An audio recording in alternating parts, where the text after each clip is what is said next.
Bona tarda, benvinguts a aquest acte que forma part de la programació contínua del Festival Kosmopolis.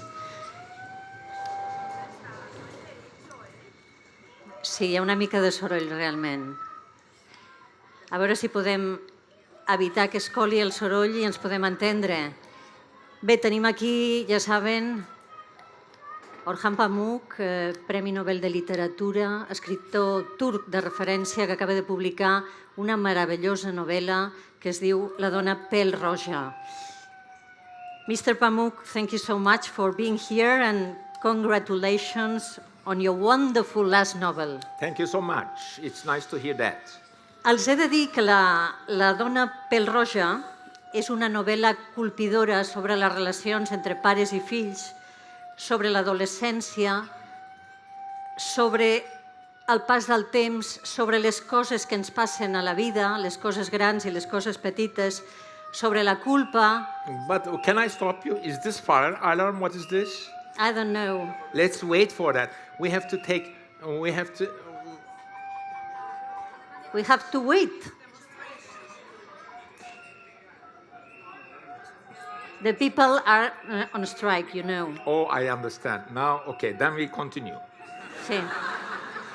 És que no sabem quan pot durar, aleshores farem el que podrem. Els deia que és una novel·la sobre les coses que ens passen a la vida, sobre les coses grans i petites, sobre la culpa, el sentiment de culpa i també sobre el destí.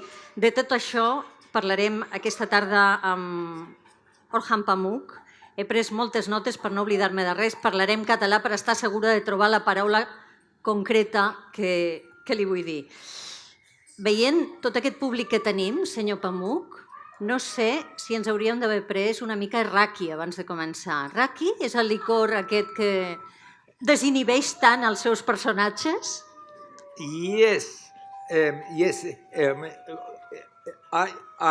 If I have a glass of wine before in an event like this, that makes me more talkative.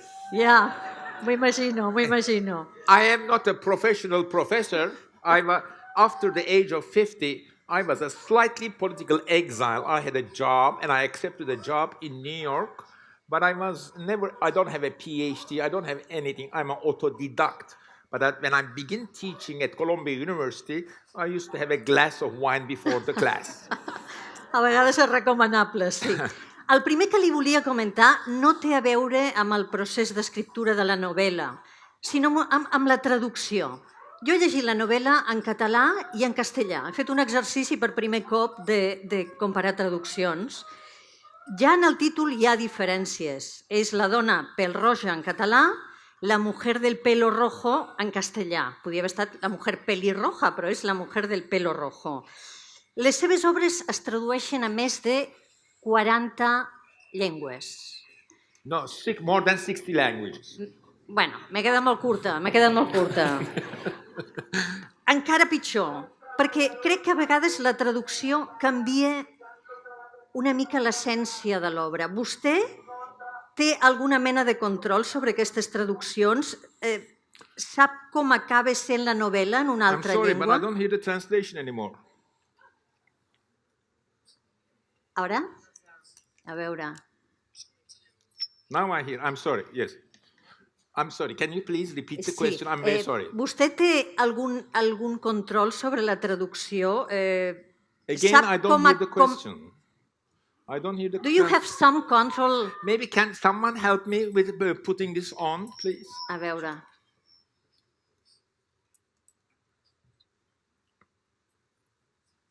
Sí? Ara sí? Yes, I do. I'm sorry. No, li deia si vostè sap com acaba sent la novel·la en una altra llengua, si li preocupa o no es pot controlar. Let me give you an answer that one of my heroes in literature is Vladimir Nabokov, and I also like the Paris Review interviews. I also, many years later, did an interview with this main literary English American magazine, Paris Review. They then later put all these interviews in various volumes. And they asked the same question to Vladimir Nabokov. And he proudly said, well, I check French, I check, of course, English or Russian, I check Italian, his son is Italian speaking, and I check this, I check that. But God knows what's happening in Turkish, he said. Està clar. But he gave the example of the distant, wild language that you cannot control. For him was Turkish. So you're asking me, I can only check English. God knows what's happening in the remaining 60 languages. Sé que aquesta obra, la idea d'aquesta novel·la, l'acompanya des de fa molts anys. Per què va decidir començar a escriure-la fa 3 anys? O escriure-la fa 3 anys? Again, now again the translator disappeared.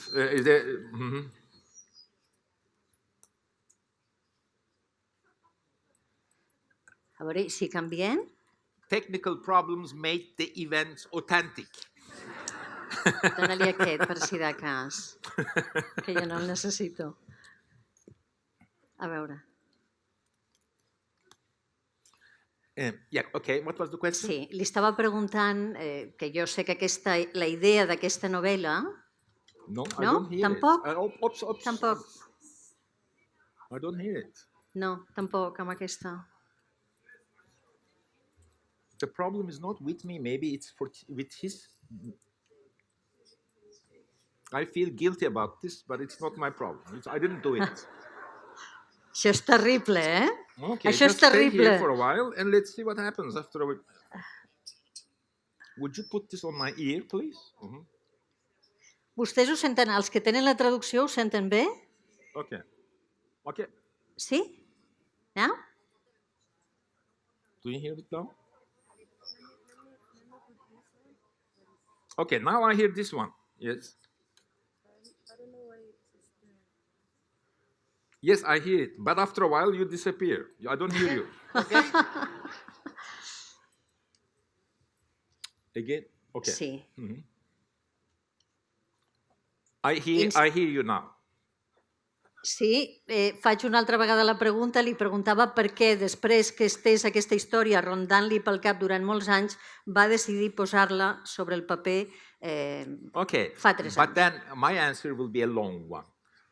Some 25 years ago, when I was trying to finish my black book, I was living in an island close to Istanbul, and in the land next to me, a well digger and his disciple, or his assistant, begin digging a well.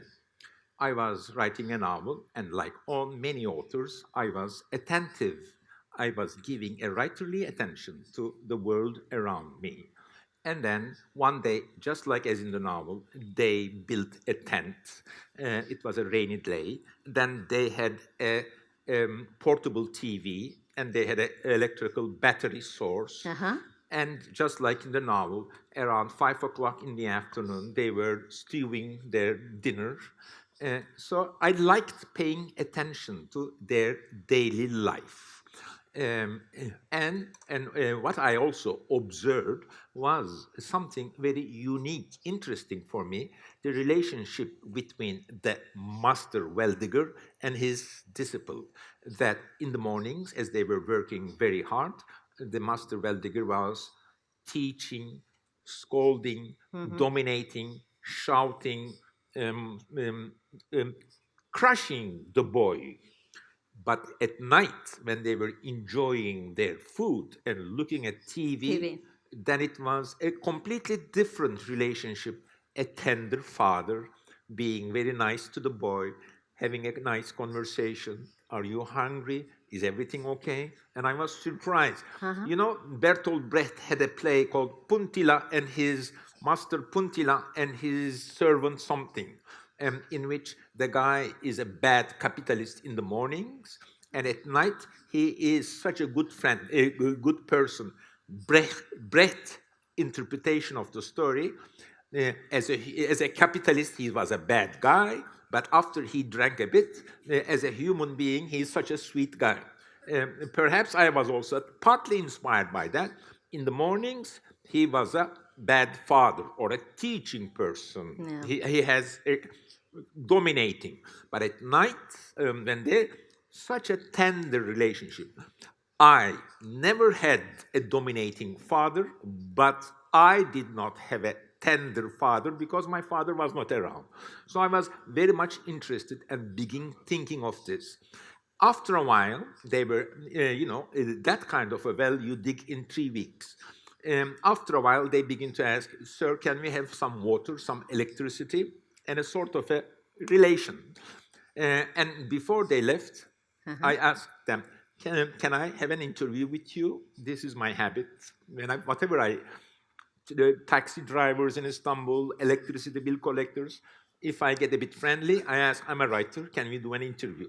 So I also did an interview with them, and the story stayed with me. I have so many interviews like that, but I didn't want to write it.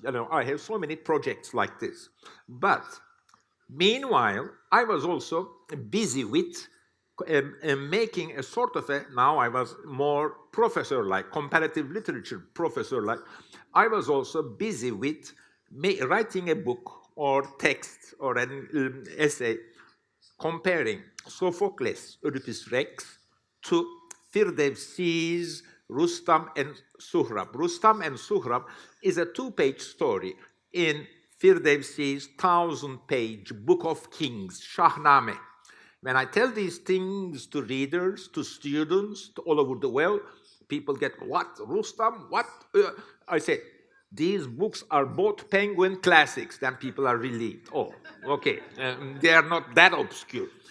But what was interesting is that in one story, the son kills the father, and in the other story, the Persian story, the father kills the son. The rest is the same. We are crying, the father is crying, the son is crying, a lot of feelings of guilt, and the secondary women who are crying, unfortunately, all the time. So I wanted to write a literary book like that, and I was also interested in writing a short book like The Old Man and the Sea, or I don't know, where there is a sort of a fight with nature and a relationship.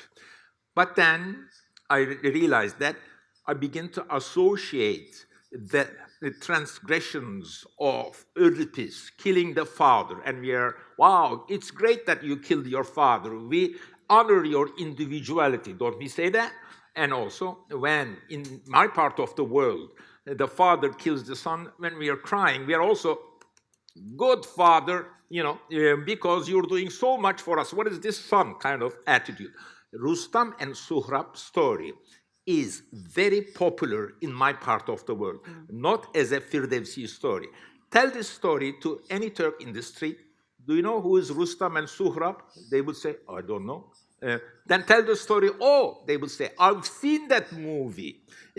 Popular culture shoots the same story again and again. It's a common, almost Jungian archetypal story. So I had an idea of comparing these stories and a very realistic, well-digging story. Then the comparison was political. The other one also is a bit Freudian, whatever. Then I had this story for 25 years. In around 2013, 14, when political situation was getting more authoritarian in Turkey, I thought, why don't I write this story and make my readers think about why do they still vote for the authoritarian? Why do they still like this authoritarian system? Or why do we have to honor, like Europeans, the transgression of Oedipus, individuality of Oedipus, or poor Sohrab's fate? He is dead, but we are crying more for the father. So I began to entertain an idea of, then finally I wrote it. The book wants to be A, realistic story about well-digging, B, a sort of a novel of ideas about authoritarianism, honoring individuality. So that's why I wrote the book. as an answer to your questions. A més, ha explicat gairebé tot el llibre, però tinc més coses. Jo volia ser escriptor, però després dels fets que explicaré em vaig fer enginyer, geòleg i contractista. Aquesta és la primera frase del llibre. Quina importància té per vostè la primera frase? Wow, that's so hard to write the first sentence. I think the first, especially in my last book, the first sentence should contain the whole book. The whole future of the book should be also giving us news, and it should be a bit enigmatic and should give us the rest of the book in a spoonful, a very little slight way. That's how you start a book. But on the other hand, I rewrite it, arrange it again.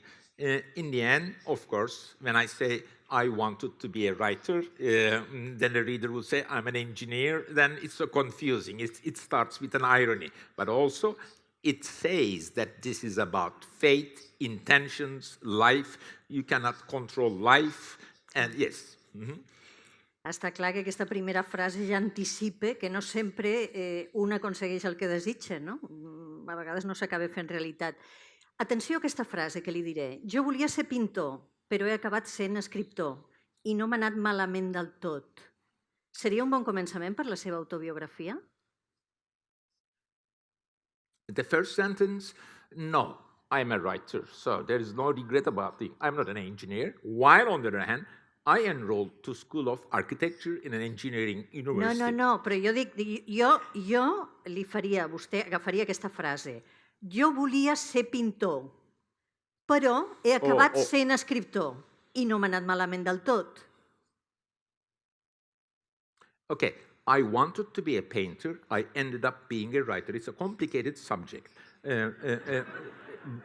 But yes, it's the first sentence of my autobiography. It can be, but my autobiography doesn't start like that. It starts rather flatly. I was born in this and that. But what is the question? No, això era una... It was a joke, really. El que està clar és que vostè volia una professió solitària. No el veig treballant en equip, ni com a pintor ni com a escriptor. Yes, that's true. That I was born in a family of engineers. My grandfather was an engineer, civil engineer, made money when the Turkish, in 1930s, when unification of Turkey by railroads, he was involved, made money. And everyone had an engineer, mathematician in the family. My cousins play chess in the Turkish national team. My father is also in Turkish national bridge team. This kind of family where literature, humanities is not important. Everyone is an engineer. So, but I was picked up when I was 7 years old by the whole family. Oh, this one is an artist. He's going to be an artist. And that prepared me to the solitary life of an artist or a writer. But when I reached 21, as I wrote in my autobiographical book, Autobiography, Istanbul, a screw was loose in my head, and I switched from writing and architecture, painting and architecture. And I aspired to be a painter and architect like Le Corbusier. I stopped. You forgot all that, and I begin writing novels. There is a dead artist in me who wants to resurrect for 30 years. In the last 10 years, it finally resurrected. En alguns llibres seus anteriors queda clar que un llibre et pot canviar la vida. En aquesta novel·la vostè demostra que un relat et pot canviar la vida, també. I believe that there is no pure life, that at the head of, behind our eyes, there are always texts. We don't look at life and say, oh, it's a beautiful flower. We look at the flower and think, oh, I've read something about this flower. I've read whatever we know about flowers. everything is textual. I think words come first. While on the other hand, that the contradiction is that our eyes know how to enjoy themselves without words, but we always intervene with words. At Columbia University, I taught a course called Words and Images because I'm a failed artist, but I care still about that subject. And this was known as, from 16th, 17th century on, as sister arts, that literature and painting aspire to produce the same effect, different methods. In that sense, now I'm a writer, but there is a lot of ambition, of painterly ambition in me. When I'm in the last 10 years, I'm painting, and till the age of 23, I painted. When I painted, I behaved like a guy who was taking a shower and singing. I was so happy, but the result is not that happy. While when I was writing, I don't listen to music. I'm all cerebral, a bit painful, but the result I'm more happy about. It's a contradiction.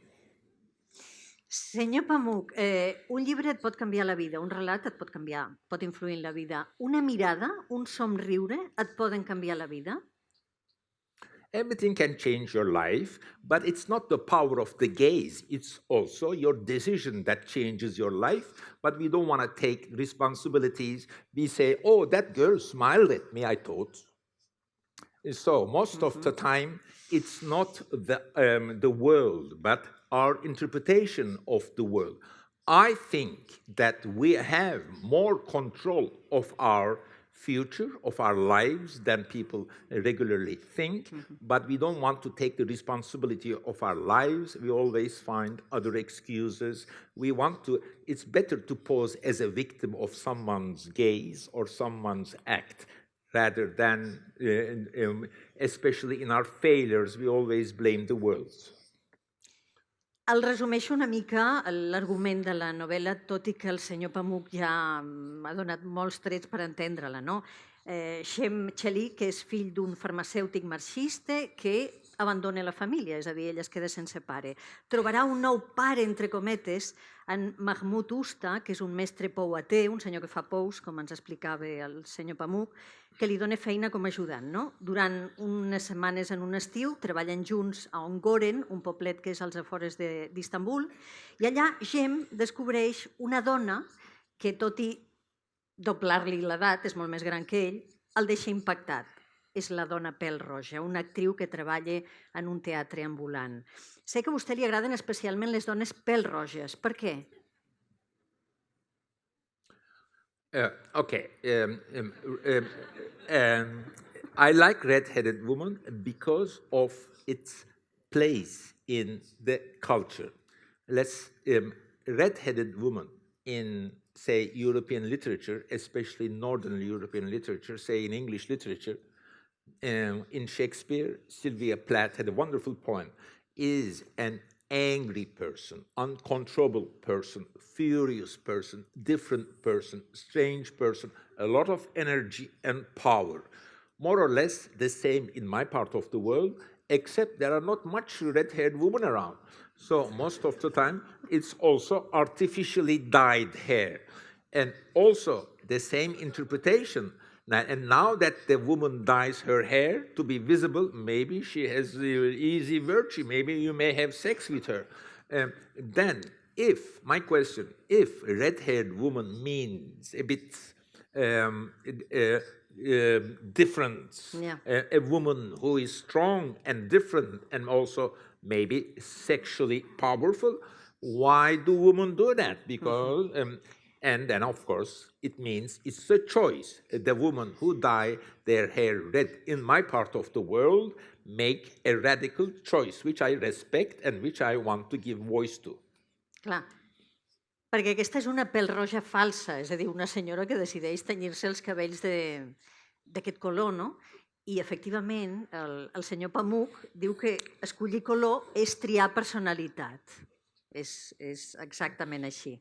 Quan Gem es queda sol amb la seva mare, es troba amb Mahmud Usta, el senyor que fa pous, i el llibre mostra la consideració social que tenien aquests excavadors de pous, no? Els pouaters.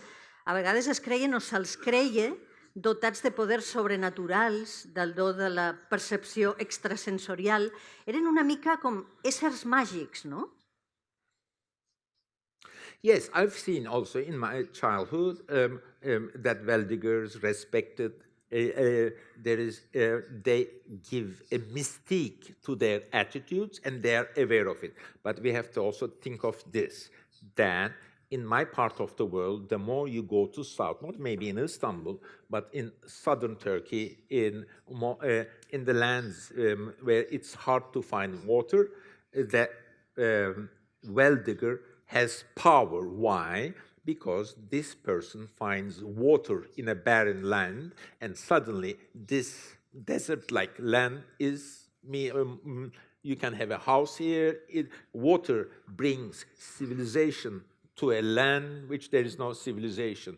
Once you find water, then it means economical growth. Then the powers of this well-digger is very important. He can change you economically, psychologically. He can bring you civilization. So this guy comes to your land, and then where do you want the well to be digged, And he knows that, it's very important. He says, let me think, he says. Or they developed all these mannerisms of these rather strange instruments, these tools. Oh, I'm looking for, And this is also related to pre-Islamic beliefs. Turks were, before Islam, were shamans, and shamanism says that there are devils inside the land speaks to you. He also suggests these mannerisms of shamanism that's still around in Turkey, intertwined with Islam. So I've seen that, and I even see that in central Istanbul around 1970s, when they were still digging wells. Why were they digging wells in 1970s in the old-fashioned Byzantium? They were digging wells like this for 2,000 years because there was so much immigration to Istanbul from rural, poor Anatolia, and municipality or the government cannot bring water to these people, and they were also building their shanty houses, as I wrote in my previous novel, Strangers in My Mind. Then it's inevitable if you want to live in Istanbul, if you wait for the water of the municipality, electricity of the municipality, it will take 10 years.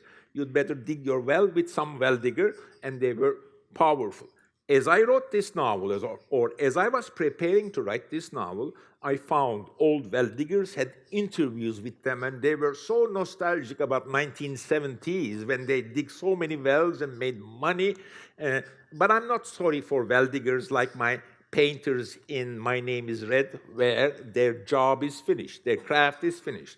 While well diggers, when they stop digging a well, they are mostly essentially construction people working with wood. They continued doing construction. They didn't lose their jobs. A little bit different job, and no one was like my painters that everything is finished. So I was interested in all this kind of change too. Mm-hmm. Senyor Pamuk, un escriptor fa pous? Yes, a good question. In fact, that once the metaphor for me, for a writer, is there's a Turkish saying, digging a well with a needle. It is used when you say, well, that's an impossible thing, I think being a writer is also digging a well with a needle, You have to be patient a bit. Realment. Però gairebé sempre surt bé. Mahmud Usta, el mestre pouater, fa les coses que el pare del Gem no havia fet mai. Es preocupa per ell, li ensenya coses sobre la vida i li explica històries. Quin vincle misteriós genera l'explicar i escoltar històries? In my childhood, I listened to old-fashioned stories, mostly They are stories that were invented by mother, a modern person. She was not telling me old stories. If she was telling me stories, she was telling stories that she read in books, in educative, or Grimm's tales or Andersen's tales. But then there was also a sort of a nanny, a maid at home. She used to tell me stories too. Her stories were more scary because she'd tell her story, seeing that she didn't influence me enough. She said, "Look, did you see there's a jinn there? Or a demon on the roof?" And I was scared. She was the most politically incorrect maid, but she really fueled my imagination more than anyone else. When I read today that how to not to scare your child, please, then most of the time I think maybe these children, yes, they will have a peaceful life, but they won't have a nice imagination. In my childhood, I was scared so much. Close the electricity. You go there and turn off the light. I don't wanna. Why don't you go then turn the light on? Because we were scared by demons, jinns, whatever's around in the window, all imaginary. Anyway, yes. Vostè ens ha explicat aquests dos relats que travessen el llibre, Èdip i Sohrab i Rostam. Aquests dos relats es converteixen pel protagonista en una mena d'obsessió i es passarà tota la vida comparant pares i fills, tots els pares i fills que va coneixent amb Èdip i amb Rostam. No? Els pares que feien por als fills, tot i voler per ells el millor, eren Rostam, i els fills que estaven ressentits amb els seus pares i rebutjaven la seva autoritat eren Èdip. No? Es poden fer moltes teories sobre pares opressius i fills rebels i sobre fills submisos i pares permissius? Yes, good question. My father was not authoritarian. Maybe it's a contradiction in terms. An authoritarian, not authoritarian father is not a father. Sometimes I tell to say that my Freudian father was my elder brother, who don't do that, do this. Don't do that, bing, punishment, do this. That I learned, I had more with my brother, who was smart, controlling. My father was not around. My father was more generous. Oh, you children, you're so smart, you'll do everything. Then he goes away. But that liberated me. Yeah. Compared to my friends in school, in high school, in earlier, that compared to them, I felt my father was more libertarian.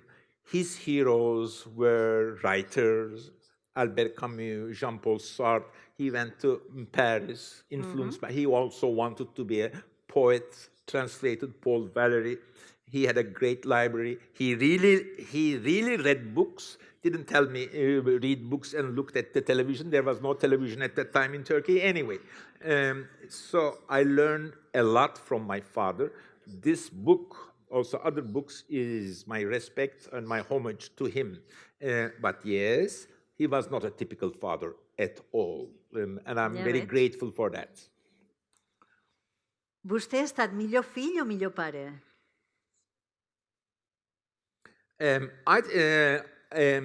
Good question. I'm confused now. I'm taking. I want to be a good father. You have to ask this question to my daughter. And what do you mean by good son, by the way? Is a good son is an obedient son, or is Oedipus good son? He's very famous, very successful, and also we remember his father because Oedipus killed him. No one would have remembered Oedipus' father if there was no killing. Fixi's que Mahmud li diu fill al gem de tant en tant i a ell li agrada, al protagonista de la novel·la li agrada que li diguin fill, però al mateix temps el desconcerta molt. Li pregunto, hi ha paraules com fill, pare, mare que no es poden dir a la lleugera? Yes. Yes. Turkish is very rich in family relationship. For example, in English there is uncle, but your maternal uncle is one word in Turkish, enişte, and your paternal uncle is amca, another word. And my culture gives a lot of energy to these variations. But what was the question? No, la meva pregunta és si aquestes paraules com fill, pare, mare, es poden dir a la lleugera. These words, uncle, enişte, are used also in relation to an anonymous person in the streets. Sí. You say, hello, uncle, can you tell me which way is this? Meaning, I put you in this distance by me. If you wouldn't call that person, hello, father, because you're not father. Yeah. But he may be an uncle or he may be an enişte. It is a way of putting a distance or making that person come. It is family relation words are used in Turkish by people who are definitely not in your family. In another town, you may say, uncle or enişte, can you tell me this? And the guy would understand that you are being friendly and placing this person in a friendly way. So when someone you don't know calls you son, but this also happens in other languages, I understand, but more in Turkish, that if he is teaching you something, when he says son, he means compassion. And it's inevitable that a master well-digger should talk to a boy like this, occasionally, like a son.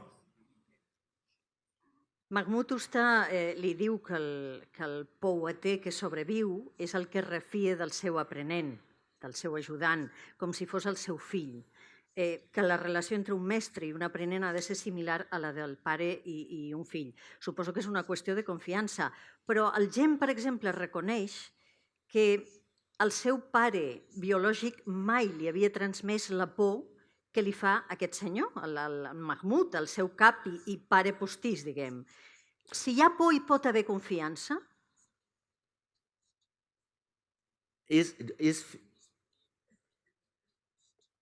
Wow, good question. Yes, because that's politics in my part of the world.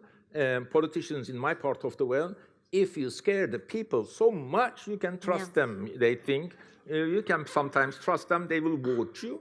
They will vote for you. Or sometimes also, wow, they scare you so much. Oh my God, what a powerful person scared me. I'd better vote for him. Maybe he'll also do other things. A nosaltres, aquí a Occident, ens crida l'atenció l'omnipresència del pare en la societat turca i en aquesta novel·la, concretament.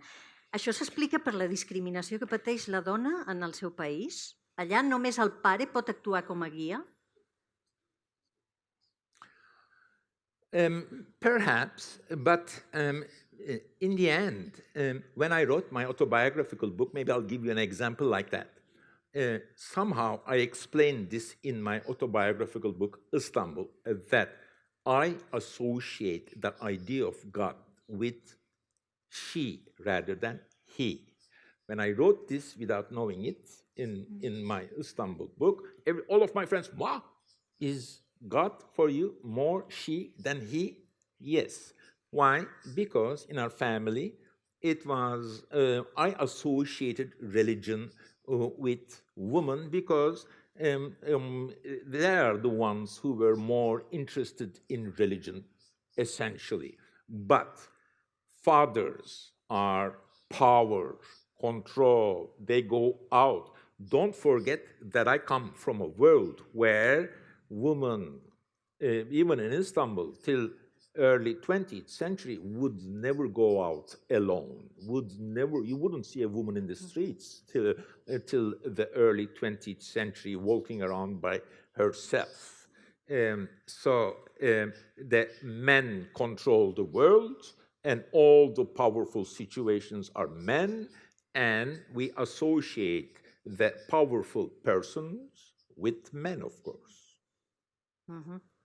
A tots ens agradaria tenir un pare fort que ens digués què hem de fer, què no hem de fer. Necessitem sempre un pare o només quan estem angoixats, quan estem perduts? I think now one of the important questions, or I would say group of questions in the book is the anxiety of not having a center.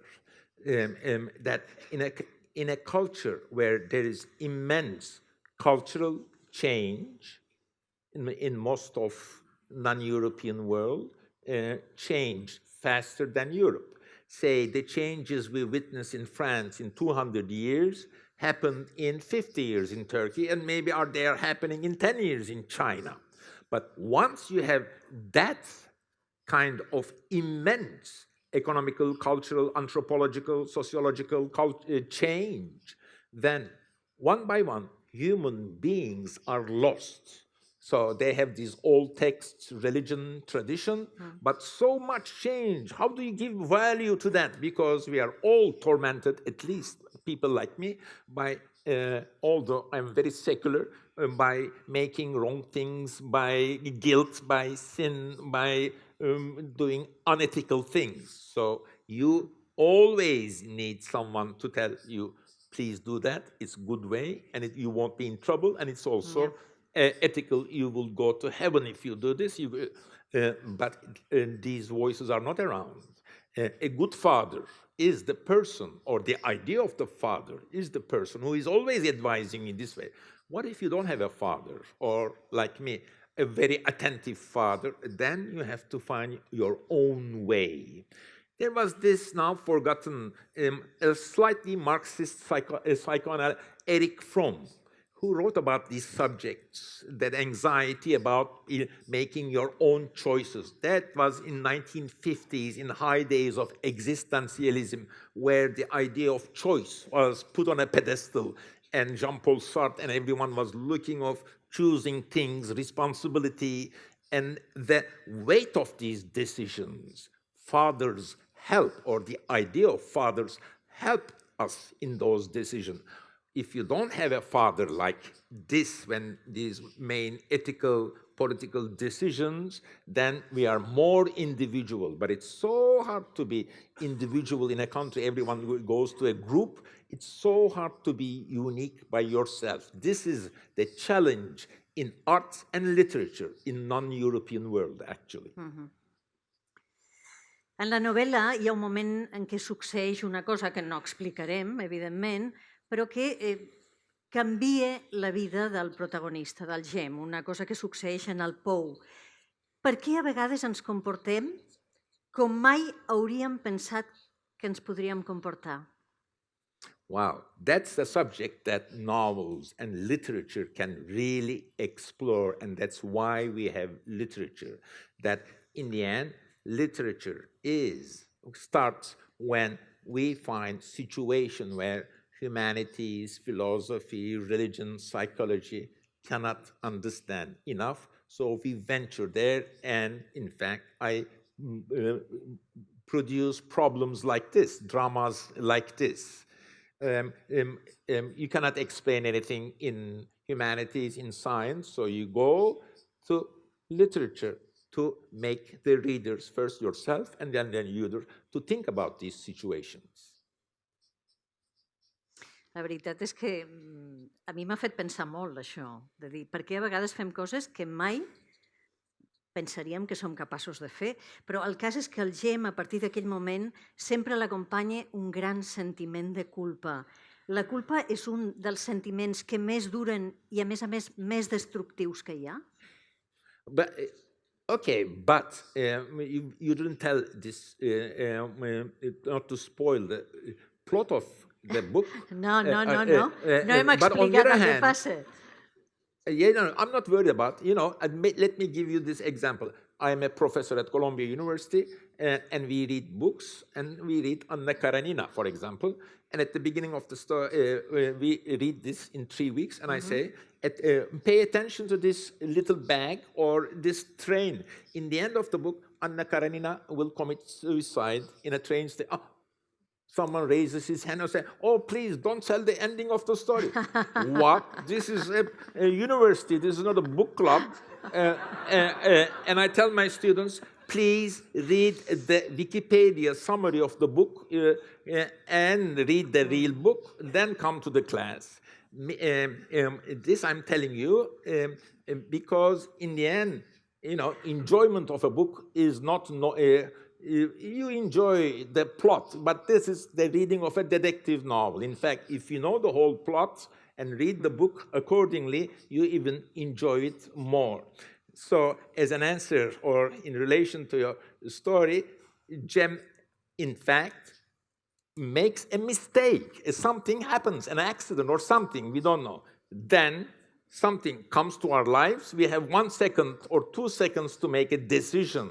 And it is not an intellectual decision at that moment. It is, we behave like an animal. Then we run away, we do things. In the end, our 2 seconds or 3 seconds in our lives, yes, as you said, form the rest of our lives. That is the beauty of literature, that you can focus on that, enlarge that 3 seconds, think about it in 10 years later, turn it around, so forth and so on. I quan a la teva vida ha passat una cosa important, pots viure la resta de la vida com si res hagués passat? No, I'm not saying as if nothing had happened. Jem wants to behave as if nothing had happened. In fact, invents a sentence like that. If you behave as if nothing happened, nothing happens. It's one of the popular lines from the book that people tweet around in Turkey. But it's a misconception. We cheat ourselves by disbelief, but sometimes it works. But don't do it too much. Agem, això és una curiositat que m'agradaria comentar amb vostè. Li feia molta por que les seves aspiracions literàries, i hem dit que així comença la novel·la, dient que ell hauria volgut ser escriptor, li feia molta por que aquestes aspiracions l'acabessin portant a un futur de pobresa o encara pitjor, diu, d'activitat política, que tants mal de cap s'havia causat al seu pare. És pitjor ser revolucionari que ser pobre? Just being what? Boring. Revolucionari, Poor, no? oh, I see. Que pobre.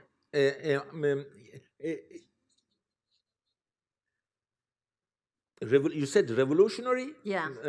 But Sí. You are revolutionary if you are a poor person.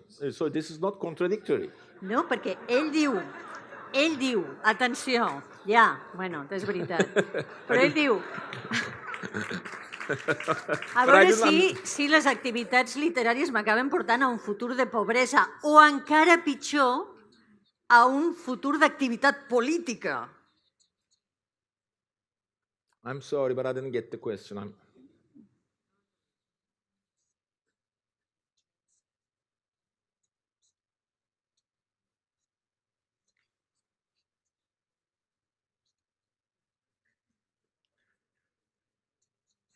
La cosa és pitjor la política que la pobresa? Yes. És això. Now I understand. I have a lot of respect for political activists, but I don't want to be a political activist. I'd rather stay at my home and write my books and sign petitions or express my anger at most in interviews. But politics and literature or being poor, these things don't contradict each other. They are not natural consequences of each other, I think. Ella es pregunta si un escriptor pot ser una persona cruel o si una persona cruel pot ser un escriptor. Què en pensa vostè de la relació entre l'actitud... What person? A cruel person. Sí, què en pensa de la relació entre l'actitud moral i l'obra d'un creador? Es pot deslligar una cosa de l'altra? This immediately brings to mind Dostoevsky. That he has so much energy for morality, paying attention to cruelty, and melodramatizing cruelty too.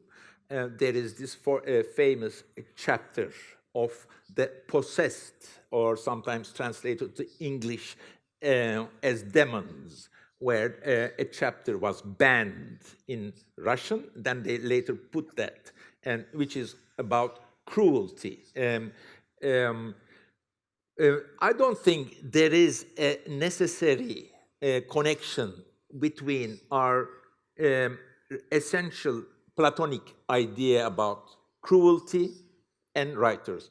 I don't put writers on a pedestal. Oh, writers should be so perfect. Cruelty is so different for them.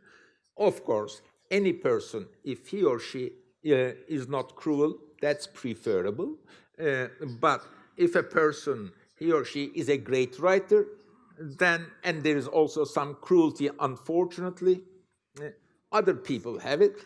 But in the end, I don't see much relationship, cruelty, or some people also think writers are good lovers. Some people think writers are very good people, this or that. I don't know. I cannot say that writers are, I cannot make moral generalizations about writers. They are like all human beings. Some of them are cruel, some of them are very good. But there is no connection between good vices and good literature. Però un escriptor, vostè creu que té una responsabilitat, no sé si dir política, però social? I believe it, but unfortunately, people in Turkey believe it more than I do, so then they give me a lot of responsibility. Clar, és que estava pensant, fixi's, un escriptor pot tenir una responsabilitat, un Premi Nobel encara té més responsabilitat. Yes, yes and no.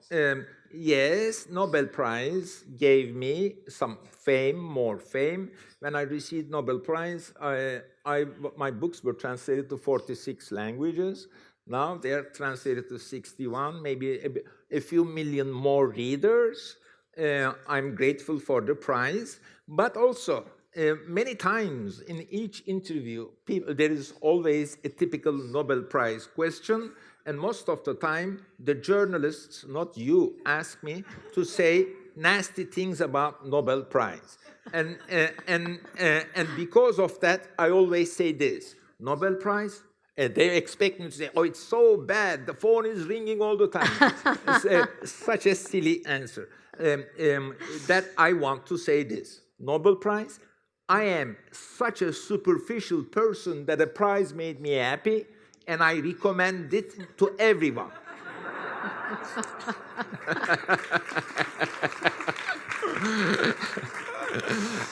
Bé, hem parlat molt poc de la dona pèl roja, aquesta dona de la que James s'enamora, no? Ella diu que, o ell diu, millor dit, que ella li ensenya qui era ell, és a dir, que li mostra qui era ell. Però també hi ha un moment en el que James diu, jo sóc més autèntic quan ningú no em veu. More authentic? Quan ningú no em veu. Quan sóc més jo és quan no em mira ningú. Vostè ho creu? Ningú no ens coneix de veritat perquè nosaltres només som nosaltres quan estem sols? When I say that, I'm an urban person. I lived all my life in cities, in fact, in Istanbul. And one of the interesting things about living in a big city is that you're in the middle of a crowd and no one notices it. That's a delight, that you observe other people, but they don't observe you. Even if they observe you, who cares? They just disappear in the crowd. That the joy of living in a big crowded city is that you see so much is happening, you can enjoy this in an anonymous way, and I like that. I don't like small towns. Everyone looks at it, a lot of gossipy. And my understanding is that in their youth, people always want to go to big towns to be anonymous and at a lot of energy explore, discover, conquer the town. But after this conquest and discover ends up with some failure or some success, they want to retire to small places where they can be observed by others and they don't care about that. But at the beginning, when people they have Balzac's Rastignac kind of ambition, Paris, Istanbul, I'm going to conquer you, then they also want this crowd. But late in life, that they mellow down. quan Gem és adult, està casat i ja li van bé les coses, li va bé la vida, es pregunta, curiosament, si hi ha alguna alegria a la seva vida. Hi ha un moment en què tots ens preguntem quin és el sentit de la nostra vida? Wow, I know that a lot of people miss that sense. Please continue to read our books. Thank you. You cannot lend a sense to life in one single sentence. In fact, we need a sense in our lives, but modern literature is for people who cannot find sense in religion, in nationalism, in what the government tells you, what your neighbors tell you, that when you begin to read books on your own, and serious book, not popular literature, then you are looking for a sense in your life through literature. And I've been asked this so many times, what's your religion, especially internationally? They ask me, what's your religion, Pamuk? My religion is literature. I think modern world literature or modern literature is there for radically to give us a sense of life. That yes, literature is sometimes, say, James Joyce or Kafka is a complex thing, that to derive a sense from that is not easy. But isn't religion also like that? That you have to be humble, you have to pay attention to text, you have to believe it. Sometimes the texts are hard, sometimes the mood, there is a war, the bombs are explaining, there are bad presidents and Trumps all over, then you're so angry, you forget about literature. But in the long run, literature is giving sense to life. In our modern lives, as religion did it earlier. This is my sense of literature, my sense of life, and my sense of what I'm doing in life. Jo deia al començar aquesta conversa que estem a punt d'acabar, per cert, que aquesta és una novel·la sobre el destí. El mestre Mahmoud diu que ningú no pot escapar al seu destí. Vostè hi creu en el destí? Okay, good. Master Mahmoud says no one can escape destiny, but I am more modern than him. I think that he is more conservative and traditionalist. And coming from Turkey, where the traditional culture is radically changed, then I also bow myself and respect tradition. In fact, my books owe so much to tradition. I care about that. But in the end, I say, we are free people. The weight of tradition cannot crush us.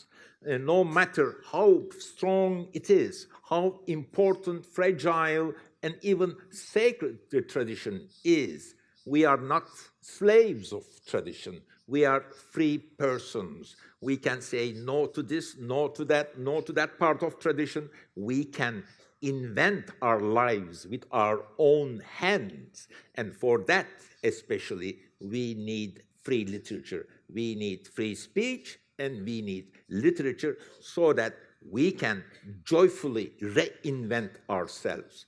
The joy of tradition is that once we invent ourselves, then we look at that tradition, we also change that tradition. To see our lives as a sort of a product, consequence of religion and tradition is, for me, is not productive. Yes, we are consequences of religion, tradition, past history. But again, I'm underlining it. But we are free. We can change everything. And that's the joy of life. That, yes, there is a continuity. There is a sort of a reason, that a river of history. But we are not victims of it. We are products of it, but we can change it. I essentially believe in our freedom. Our freedom is more strong if we know about our past, the necessity of knowing that how we are produced, but then we have also our minds, our freedom, our energy. Then we change it, we make ourselves new again from the tradition. That's how I believe. So we have our strength too. Estic d'acord. Vostè... Dic, estic d'acord en què vostè és més modern que el mestre Mahmoud, però recordi que es dediquen a la mateixa activitat, a cavar pous. Bé, tenim temps per unes preguntes ràpides, concises i concretes sobre l'obra d'Orhan Pamuk, així que si aixequen la mà... A veure, en tenim aquí algunes. Si us plau, facin preguntes concises perquè no tenim gaire temps. El senyor Pamuk signarà els llibres a continuació. Així que endavant, amb la primera pregunta. A veure, no sé qui té el micròfon. Bueno, aquí n'hi ha una, allà n'hi ha una altra. Val, aquí. Endavant.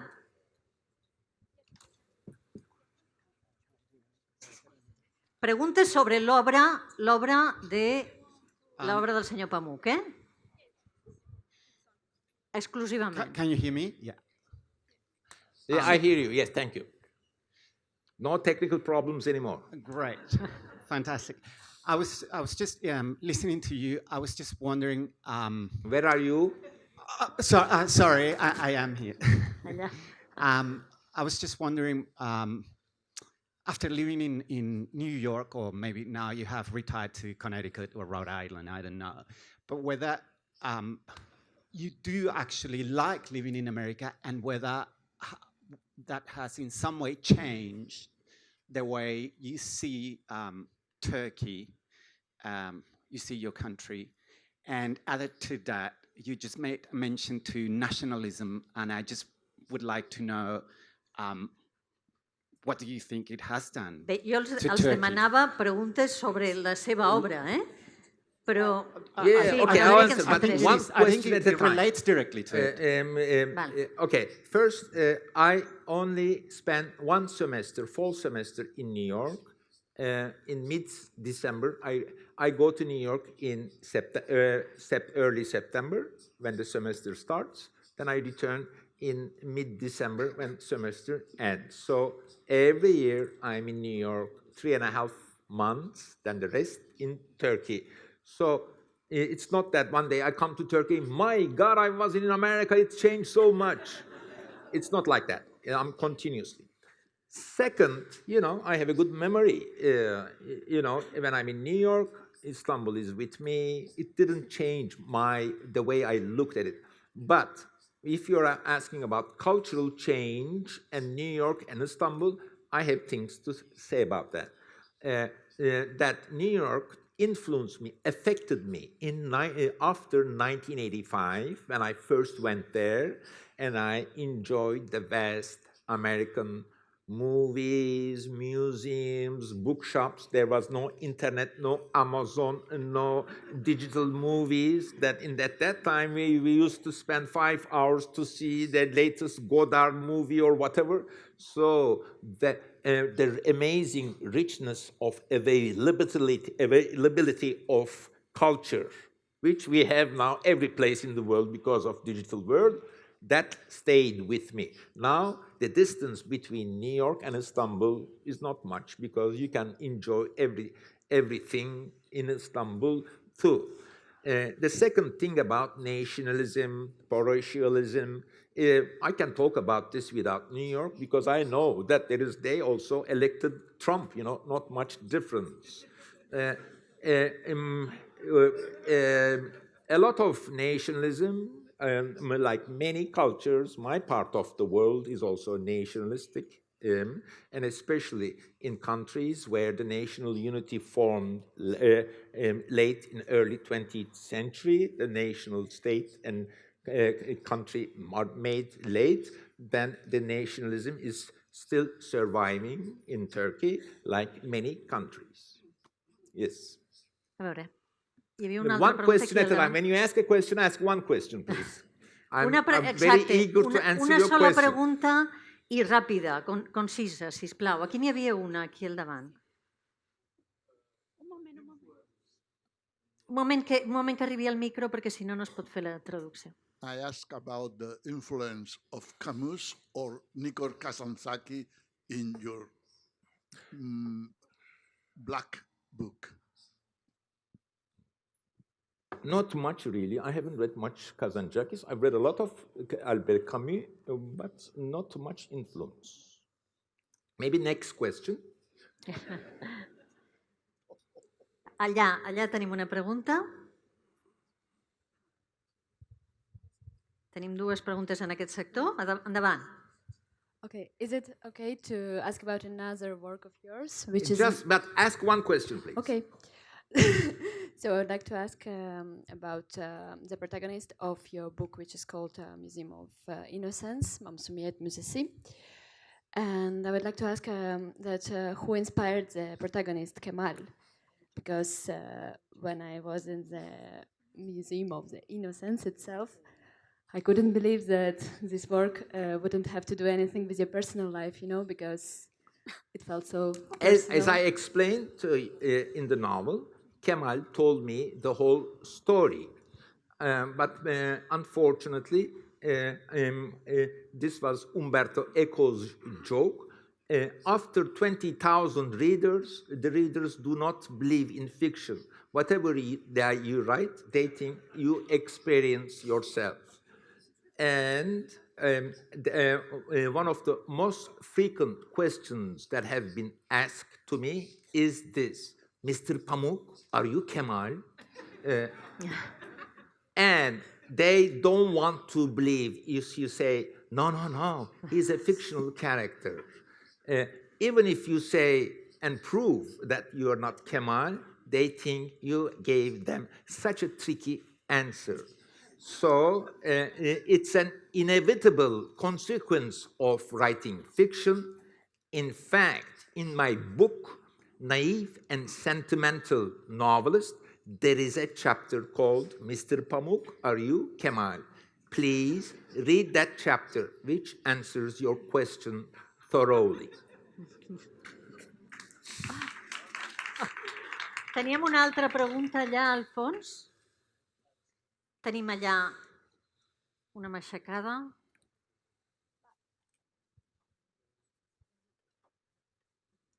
A vegades és difícil fer arribar el micròfon enmig d'una filera. Mr. Pamuk, do you think that your way of writing a novel has changed after the book called Snow? In terms of, after this book, you took so much political situations happen in Turkey, pressures to you. Do you think that this case happened in Turkey affects your way of writing novel?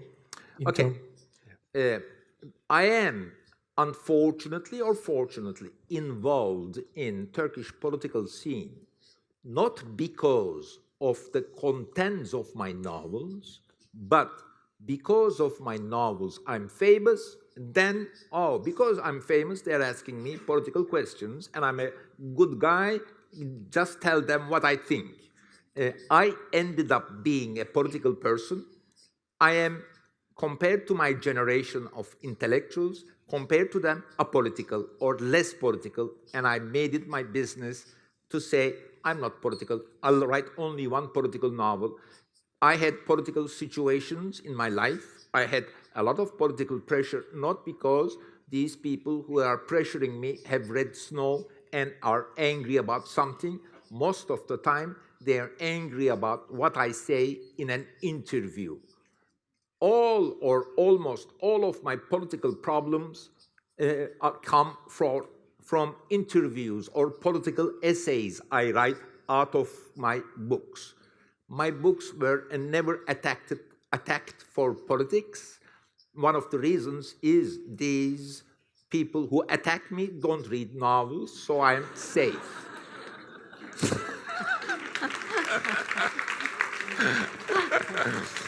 Bé, anem a una última pregunta, si és.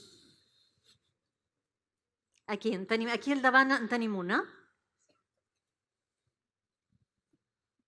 Aquí, sí. I would like to know what's your advice to somebody who wants to start to write, to writers. Now that you listen to me for 1.5 hours, a good genius novelist would never take an advice from a person like me. or that a good novelist or a good future novelist would never listen to the advice of others. You would listen to me, you would listen to other writers, then you would find your own path.